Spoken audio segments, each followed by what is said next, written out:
sana ikaw ay di nag-iisa't karamay siya. Oh, oh.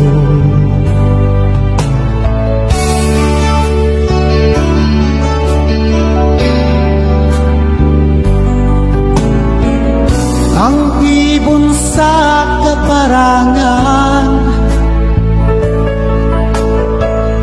minsan may di inaligdan, higit na niyang minamahal.